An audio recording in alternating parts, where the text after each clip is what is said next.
இன்றைக்கு இப்படிப்பட்ட சம்பவம் நடந்துபட இன்றைக்கு ஒரு மாநில கட்சி, ஏதாவது பகுஜன் கட்சி, அவனுடைய மாநில தலைவர் அங்கே சென்னை மாநகரத்தில் மக்கள் அதிகம் வசிக்கின்ற பகுதியில் படுகொலை செய்யப்படுகிறார்.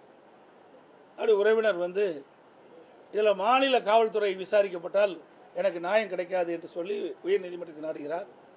அந்த உயர்நீதிமன்றம் சிபிஐ விசாரிக்க வேண்டும் என்று உத்தரவு போடுகிறது. அந்த உத்தரவை எதிர்த்து மாநில அரசு டெல்லிக்கு போறாங்க, உச்ச நீதிமன்றத்துக்கு போறாங்க. எவ்வளவு கேவலம்! யார் விசாரிச்சா என்ன, உங்களுக்கு ஏன் அது அச்சம்? ஆக இதில் ஏதோ ஒரு மர்மம் இருக்கின்றது. இதில் யாரோ ஒரு முக்கிய புள்ளி ஈடுபட்டு இருப்பதாக தான் மக்கள் சந்தேகிக்கின்றார்கள்.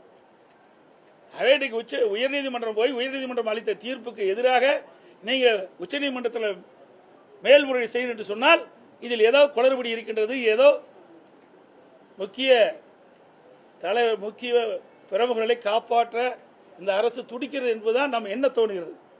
அதே போல பாத்தீங்கன்னா கள்ளக்குறிச்சியில் இன்றைக்கு கள்ளச்சாராயம் அருந்தி சுமார் 67 பேர் இருந்தாங்க. அந்த வழக்கிலையும் உயர்நீதிமன்றம் சிபிஐ விசாரிக்க உத்தரவு போட்டது. அதை எதிர்த்து மேல்முறையீடு செய்கிறாங்க திமுக அரசாங்கம். இது ஏன் தேவை? ஒவ்வொரு முறையும் அதே போல அண்ணா நகரில் ஒரு சிறுமி பாலியல் கொடுமைக்கு ஆளாகிறாங்க. அங்கே சிபிஐ விசாரிக்க வேண்டும் என்று உத்தரவு வழங்கப்படுகிறது உயர்நீதிமன்றம். அதை எதிர்த்து உச்சநீதிமன்றத்தில் போய் மேல்முறையீடு செய்கிறாங்க. இப்படி ஒவ்வொரு முறையும் உயர்நீதிமன்றம் அளித்த தீர்ப்புக்கு எதிராக உச்சநீதிமன்றம் செல்லும் மேல்முறையீடு செய்கின்ற நிலை தொடர்கின்றது. இது ஒரு வெட்கக்கேடானது. யார் விசாரிச்சா என்ன, உண்மை வெளியே வந்தால் போதும், குற்றவாளிகள் தண்டிக்கப்பட வேண்டும். இதுதான் யதார்த்தமான நிலை. ஆனால் இந்த அரசாங்கத்துக்கு அது கிடையாது. ஒவ்வொரு முறையும் ஒரு பிரச்சனை வருகின்ற பொழுது அந்த பிரச்சனை அடிப்படையில் உயர்நீதிமன்றத்தில் சம்பந்தப்பட்டவர்கள் நாடுகிறார்கள்.